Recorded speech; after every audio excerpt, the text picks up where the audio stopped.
Hi guys, welcome back to my channel, The Wealthy Mindset. It's yours truly, Money Making Mitch. And as usual, guys, this is not financial advice. Please do your own due diligence and research.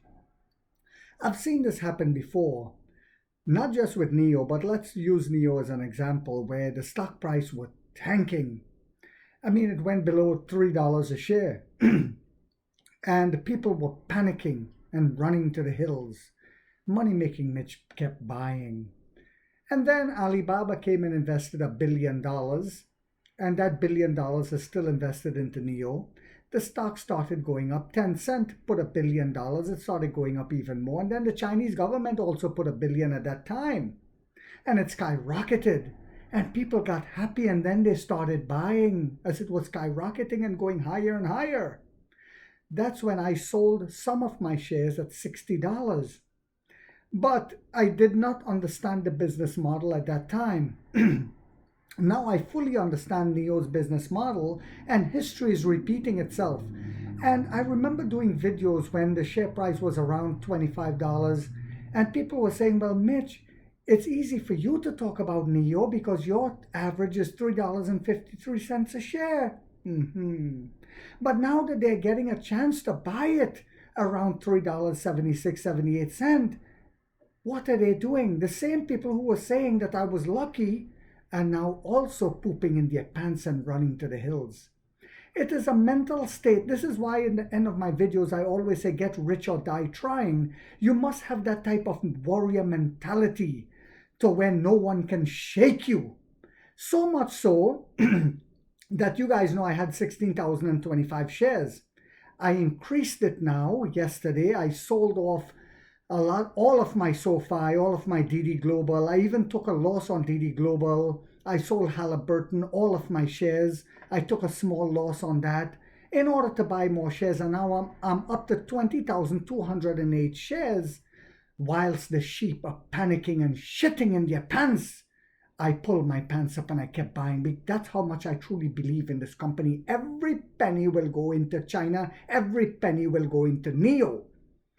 So what happened yesterday? Well, NEO founder, chairman, and CEO Emperor William Lee spoke to local media, and a lot of times when I report on this, people allow the local media part to just skip by them. This means that it's bringing a lot of awareness to NEO. He spoke to local media in Beijing, the city that just said they will help with building 100 battery swap stations for us, on the sidelines of the China EV 100 forum, a huge forum, touching on a number of topics, including the latest share placement where people panic and were selling, and autonomous driving chip that's 4 times faster than the NVIDIA RNX chip. NEO's flash share placement in Hong Kong was completed in 1 day, he said. So whilst others were pooping in their pants and selling in 1 day, the placement only took 1 day and shareholders grabbed up those shares. The lions fed while the sheep panicked and ran. And the reception was better than the company expected, Lee said in the 30-minute interview. But why was it better than expected? Why did people grab these shares up that quickly? Well, when you look at the cattle partnership, along with all of the other partnerships who will be help building out our battery swap stations, when you look at the NT 3.0 platform that's coming with all the research and development we did last year, those in-house technology will help increase our margin exponentially this year, bringing us to profitability. That is why I jumped in and I bought more, because I'm going to be a multi-millionaire. What about you? It says the electric vehicle maker announced on March 27 a plan to issue an additional 136,800 Class A shares, ordinary shares, and for a total issue of the amount of $518 million, and people grabbed them up before they even touched the ground. As the great Warren Buffett said, sometimes when you see dark economic clouds, it's about to rain gold, and it is about to rain gold. The share placement saw many long-term investors become NEO shareholders, Emperor Lee said in the interview, according to the transcript. The response from the market was very good, and it was better than we expected, he said. NIO has increased some operating cash reserves through this fundraising, but more importantly, it is about doing its own thing well, he said. Lee also mentioned in the interview that the chip and operating system on NIO's executive flagship sedan, the ET9, are open to the entire industry. And I knew this was coming. They will be buying chips from NIO. NVIDIA will continue to see hard times. And I spoke about this about a year ago when NIO was working on the chips.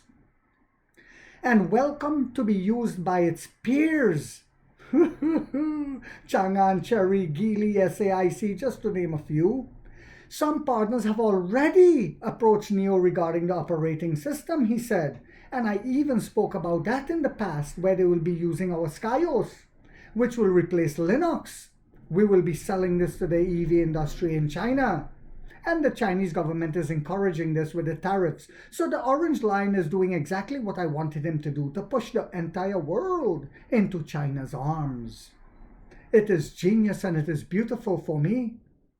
Earlier today, Lee announced that NIO's highest price model to date, the ET9, has begun deliveries. And we saw the first one delivered to Mirarity CEO. I believe it's the same company that's making the refrigerator for the L60 for us. And I believe they're also making the refrigerator for the ET9. The model is equipped with NIO's in-house developed Shenji autonomous driving chip and its Skyos automotive operating system, the best in the world. NIO unveiled the Skyos in September 2023, saying it was China's first intelligent operating system and aimed to replace AutoStar. From an operational point of view, in-house developed chips and operating system can save a lot of money, Emperor Lee said, adding that NIO bought the NVIDIA Orin smart chips worth more than $300 million in 2024. In 2025, we will not be buying any more. The capabilities, so imagine if we spent $300 million to buy those chips, and now we're saving that $300 million, and we will be selling them to several automakers, possibly making $1,500 million or more. I'm just saying this off the top of my head, but imagine the amount we'll be making just from selling the chips and the Skyos. The capabilities of NIO's in-house developed smart driving chip are equivalent to those of previous 4 chips, and it's important to reduce cost through technology, Lee said. NIO, and all of this will be coming on our new NT 3.0 platforms.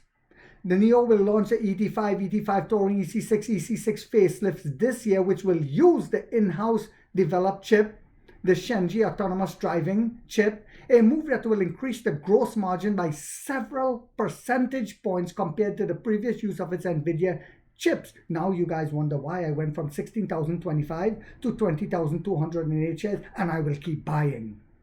The in-house developed operating system can also save a lot of money. He's talking about Skyos. He didn't even talk about the new NIO World model driving system just yet. He said that NIO previously had to pay a lot of licensing fees when using AutoStar.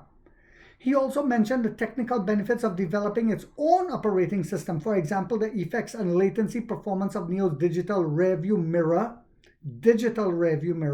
the stability of the ET9 after a flat tire at high speeds, no one else can do that, and the support of L3 and L4 smart driving upgrades are all based on the in-house developed operating system, which can greatly improve safety, Lee said. NIO is currently under pressure in terms of operations and need to improve efficiency and reduce costs, which we started doing, but at the same time it is still quite determined to invest in research and development, which is the most important aspect. And NIO will continue to invest strongly in research and development, charging and battery swapping networks. So we will also be upgrading our charging systems and our battery swapping systems to make it more efficient, to be able to hold more batteries, etc., etc. Lee also spoke about NIO's cooperation with CATL. NIO will mainly service the high-end market, while CATL will service the low-end market, and they will share technology with each other. Lee was also asked in the interview how NIO's battery swap network will deal with the potential challenge posed by BYD flash charging technology. Yes, that technology that will degrade the battery very quickly, which will help us. NIO supercharging technology is constantly evolving, and the latest supercharging file already supports 750 kilowatt-hour charging power, Lee said. Please don't set charging against battery swap. You would be a fool to do so. NIO's is also the company that worked hardest on charging. Don't think that just because we do well in math exams, we don't do well in Chinese, he said. You see, we have more charging stations than any other EV company in China. Xiaopeng chairman and CEO Li, also founder chairman CEO Li, also participated in the China EV 100 forum and delivered speeches. On the sidelines of the event, the three men took a new group photo. And also, you see, I've also said this in the past and I'll keep saying it. There will be mergers coming. And the partnership with CATL, NIO in the early days invested heavily in a lithium mining company in Australia and has someone on the board. But why would they do that? Infrastructure and supply chain must connect to each other. And China was the first in ensuring that they control all of the supply chain needed for battery swapping, for green energy, for electric vehicles, because they wanted to be the leader while the West was dragging their feet like Ursula von der Leyen, that wicked vampirous looking thing, because she's married into an oil company. They were slowing down that, the green energy, while they were pretending that they wanted it.